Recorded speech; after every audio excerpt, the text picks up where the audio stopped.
over the head. Oh, no. The 12 phase here from the men in white. And the momentum takes Freddie Stewart over.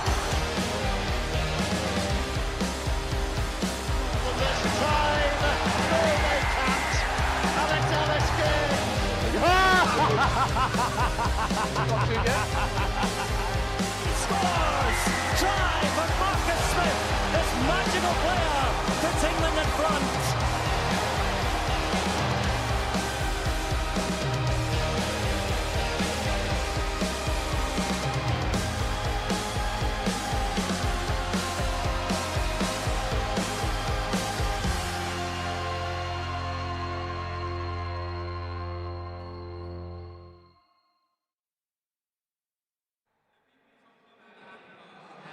Welcome back to O2's Inside Line Live for the Guinness Six Nations, and I'm glad to say England beat Wales 16-14 here at a raucous Twickenham. Even glad to say I've got Mo Hunt with me, but an extra icing on the cake. We've got Fraser Dingwall here, who scored the winning try. Mate, come on, how do you feel? Yeah, ecstatic to be honest. It's my first game at Twickenham, and just there's so many emotions involved today.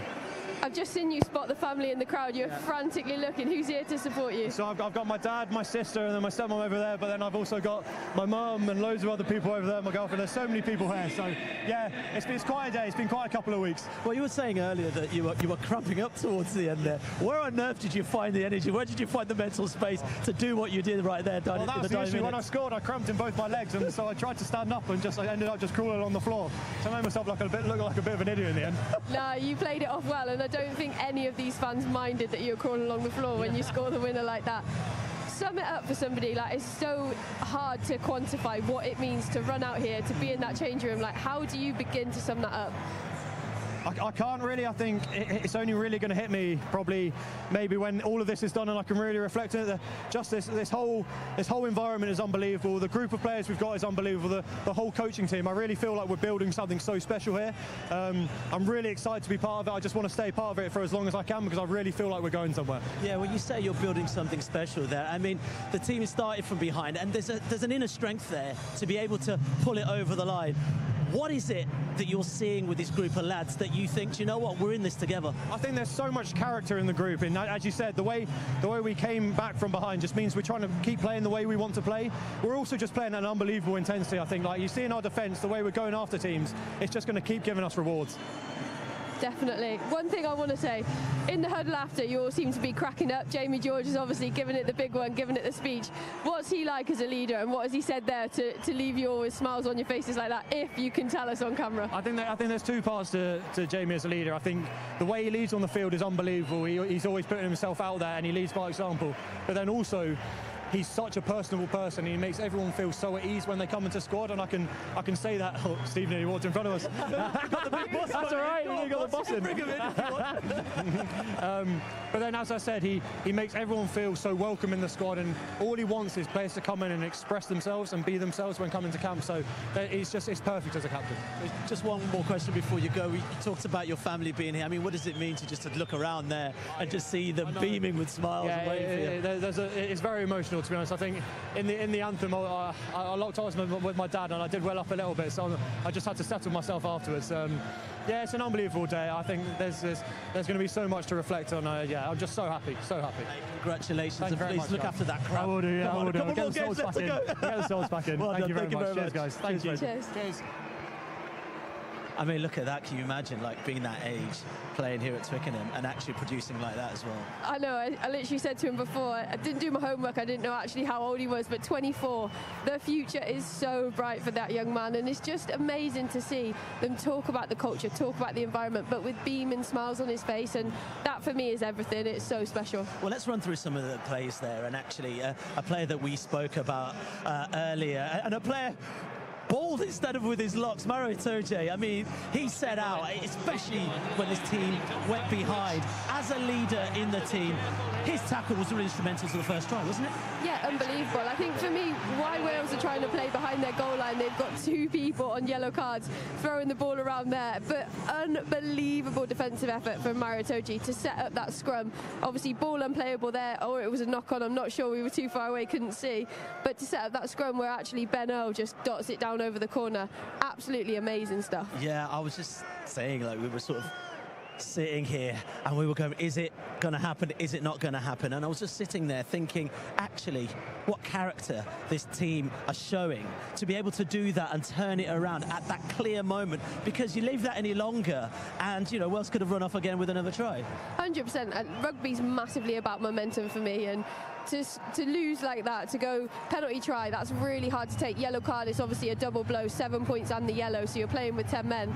And then to go right at the other end of the pitch and do that straight away, it just lifts the whole team, it galvanises the whole team. And for Ben Earl, like I said, to score that try in that moment is huge for England, just to get the mindset shift, to give it to Wales as well, that mindset shift that actually England are in this game and they're here to play. Oh, I think we've actually got another player. I think it's Tommy Freeman over here. Come on, lads. Come on in. How are we doing? Welcome to O2 Inside Line, mate. Welcome. By the way, lovely to meet you. Congratulations. Nice to meet you. I'm doubling up here, Yeah, man. there we are. We were talking about you so much pre-match. There's been a lot of hype around you this week, just about how much trajectory you're on, how much you're flying. How was that for you out there? Yeah, so going well so far. Italy, obviously, away was quite the way I wanted it to go, to be honest. Having the last time being here at South Africa wasn't the best, but no, look, I'm enjoying every minute with the boys here. It's been unbelievable. Obviously, the first half wasn't quite how we wanted to get off, but no, good to get the win and grind right to the end. We were just talking about the balance of this team, and we were looking at some of the senior boys and some of the U boys as well, and what did they bring to the team, the senior boys, especially in games this intense against Wales, you know, the arch enemy, the arch foe. Yeah, exactly. It's a massive occasion, England-Wales. It's the biggest one, and we definitely got kind of prepped on that as youngsters coming into this game of how massive it is, and the older boys kind of did let us know what it was all about. So getting prepped beforehand was a big thing, but as you can see, the way the game went there obviously wasn't as good as we'd hoped. 7 penalties, I think it was, in the first half against us. But no, look, these older lads put us in the right areas. Fordy, Elliot Daly, bossed us around, Slade. So yeah, credit to them for bossing us around, really. I just want to touch on something you said there. So is it a bit more spice with England-Wales? Is that how you guys see it in the changing room, that this game means a little bit more than everyone else in the Six Nations? Yeah, definitely. That was the way, obviously, first time I played in it, so no, we definitely knew what we were coming into. It's a massive occasion. It's definitely the rivalry. We hate them, they hate us, kind of thing. But, everyone hates the English, by the way. Like, you can't get away from that. Yeah. Well, you've got that arrow in your back for sure. I mean, talk to us about who came to see you today. Any family come along or anything? I got mum and girlfriend and dad over there, and then I've got a lot of family and friends over there as well. So no, it was awesome to do it in front of them and make it special for them. Just one more question before we let you go and see them, because they're eyeballing us. Like, let us have We're it just back. holding it for one more. You touched on it in the week on the Rugby Union pod about just the disappointment, how you come back from that. Yeah. Give us a message to any youngster watching that has had that setback, has had something that in their life where they're like, oh, I'm not sure whether to go again.